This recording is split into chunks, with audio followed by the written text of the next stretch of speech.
자, 2021년 부천 상동고 문제 16번부터 봅시다.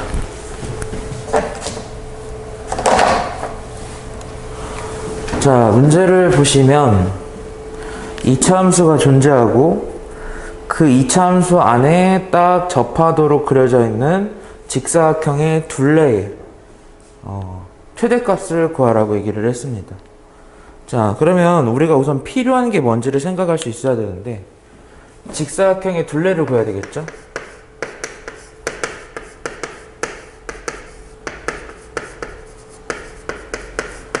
직사각형의 둘레는 우리가 다 알다시피 이제 가로와 세로의 길이가 필요한 거예요.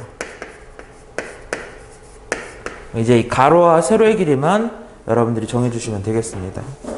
자, 그러면 우선 가로의 세로의 길이를 정하기 전에 2차 함수의 가장 큰 특징이 뭐였습니까? 이 축을 기준으로 좌우가 대칭이라는 내용이었잖아요. 그래서 축의 방정식을 먼저 구해주는 거죠. 그래서 마이너스 2a분의 b가 돼서 x는 4라는 축의 방정식을 갖겠죠. 자, 우선은 가로의 길이부터 먼저 구해볼게요. 자, 가로의 길이는 자, 여기서부터 여기까지 거리가 k라고 두어봤을 때 반대쪽도 당연히 k가 되겠죠? 자, 그러면은 요 b의 x좌표는 얼마가 되겠어요? 당연히 4에서 k만큼 왔으니까 여기는 4 플러스 k라고 할 수 있겠죠. 자, 그랬을 때 우리가 C좌표를 한번 구해봅시다. 자, C좌표는 자, 4 플러스 K, 이 2차 함수에게 대입한 값이에요. 자, 근데 여기에서 이제 하나 팁을 드리자면은 대입을 할 때 그냥 대입하지 마시고 여기한테 인수분해해서 한번 대입을 해보세요. 자, 한번 인수분해 해볼게요. 자, 인수분해 해보면 마이너스 x 플러스 8 값이 되죠. 자, 여기에다가 뭘 넣어보자고요? 4 플러스 k를 넣어보자는 거죠. 자, 그럼 4 플러스 k를 넣었을 때 마이너스 k 플러스 4라고 합시다.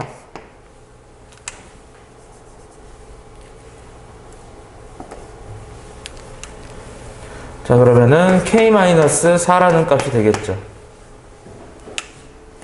어떤 공식이 완성돼요? 합차 공식이 완성이 되죠. 그래서 여기에다가는 인수분해를 한 넣은 값에 대입하는 게 가장 편리하다. 왜? 합차 공식이 나오니까. 자, 그래서 이 공식을 보시면은 마이너스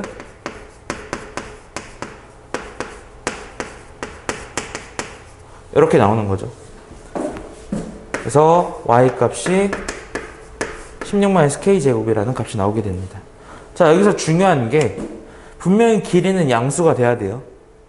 그죠? 그래서 큰 값에서 작은 값을 빼야지만이 세로의 길이가 나오거든요. 자, 이제 가로의 길이 구했으니까 세로의 길이도 구해보죠. 자, 세로의 길이는 큰 값.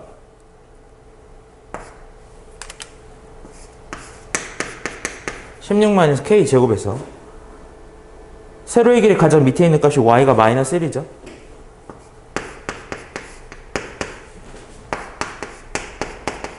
자, 이렇게 해서 세로의 길이까지 나왔습니다. 자, 그러면 우리가 둘레의 길이에 관한 식을 세우게 되면은 자, 둘레를 우리가 fx라고 놔뒀을 때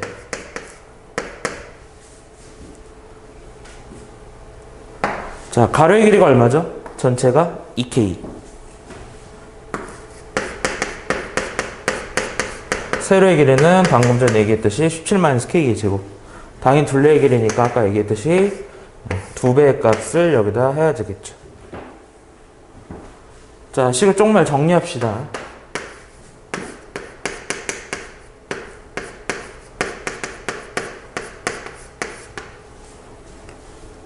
자, 그러면은 지금 k에 관한 2차 함수가 설정이 되었죠.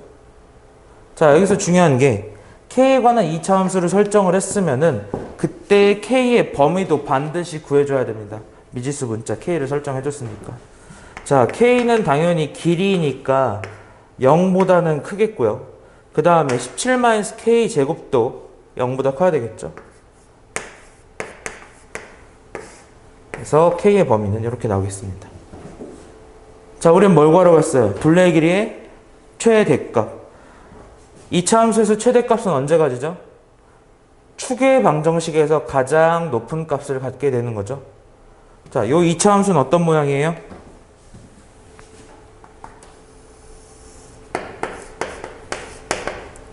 자, 이렇게 위로 볼록한 이런 모양이죠. 자, 요거는 마이너스 k제곱 플러스 2k 플러스 17이라는 값이고요. 자, 축의 방정식이 어떻게 됩니까? 마이너스 2a분의 b 1이라는 값을 갖게 되겠죠. 그래서 자, k는 1일 때 가장 큰 값, 최대값을 갖는다라고 얘기를 했었어요. 그래서 k가 1일 때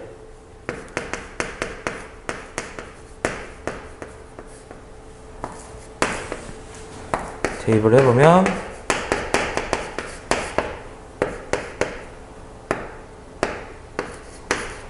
36이라는 값을 우리가 알 수 있겠죠. 혹여나 여기에서 단위가 나와 있지 않는 상황에서 단위를 쓰시면 안 되겠습니다. 자, 다음 문제 17번을 한번 가보시죠.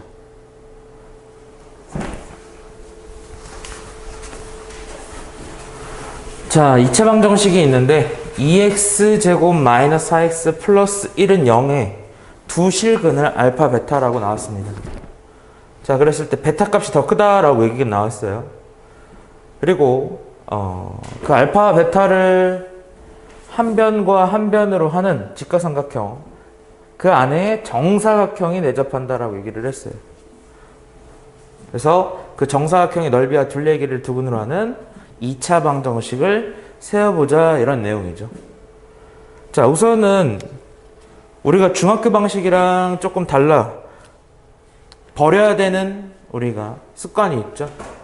중학교에서는 어떤 두 도형의 닮은 비를 쓰실 때 어떻게 쓴다고 했냐면은 이렇게 둘을 비교하면서 사용했기 때문에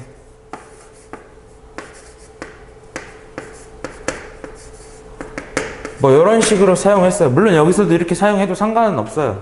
자, 그런데 고등학교 수학에서 이렇게 사용을 하면은 조금 계산하기가 불편해지기 때문에 우리는 하나의 삼각형 내에서만 세우게 될 거거든요. 자, 무슨 얘기냐? 자, 여기의 길이를 지금 나온 거로는 알파라고 얘기를 하고 여기를 베타라고 한다고 합시다. 자, 그리고 정사각형의 한 변의 길이를 x, 그리고 여기 한 변의 길이를 x. 자, 그러면은 여기의 길이는 얼마가 되냐면은 여기는 알파 마이너스 x가 되는 거고 여기의 길이는 베타 마이너스 x의 길이가 돼요. 그래서 요거 둘의 비를 쓰셔도 되거든요. 자, 그러면은 비례식을 써보게 되면 알파 마이너스 x 대 x는 x 대 베타 마이너스 x 값이 나오게 되겠죠. 그래서 내항의 곱과 외항의 곱이 같으니까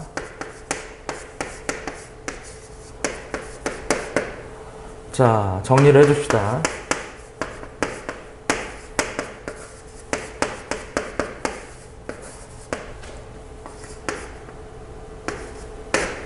x제곱이 서로 사라지겠죠? 자, 따라서 이때 x값은 뭐가 나오냐면은 알파 플러스 베타분의 알파 베타 값이라는 거에 나오게 되겠습니다. 자, 주어진 문제에서 보시면 이미 알파 플러스 베타 값하고 알파 곱하기 베타 값은 우리가 알 수 있어요. 자, 두근의 합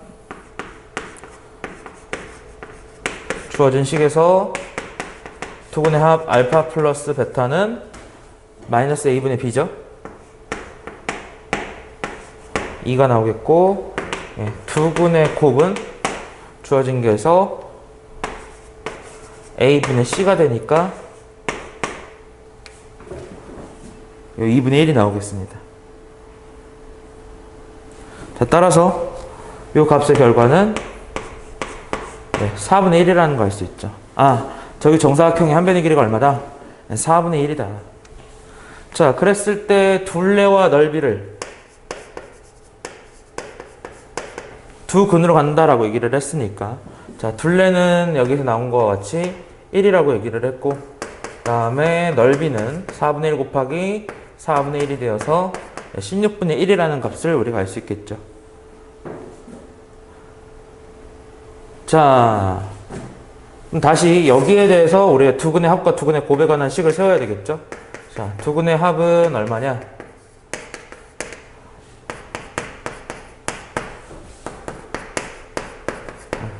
그 다음에 두근의 곱은 이렇게 되겠죠. 자, 이거 가지고 2차 방정을 세울 줄 알죠. 자, 마이너스 a분의 b가 16분의 7이니까 마이너스 a분의 b가 16분의 7, 여기는 마이너스 7x가 돼야 되겠고, a분의 c가 16분의 1이니까 a분의 c가 16분의 1이 되려면은 이러한 식이 완성이 돼야 되겠죠. p-q 값은 여러분들이 구하시면 되겠습니다. 자, 다음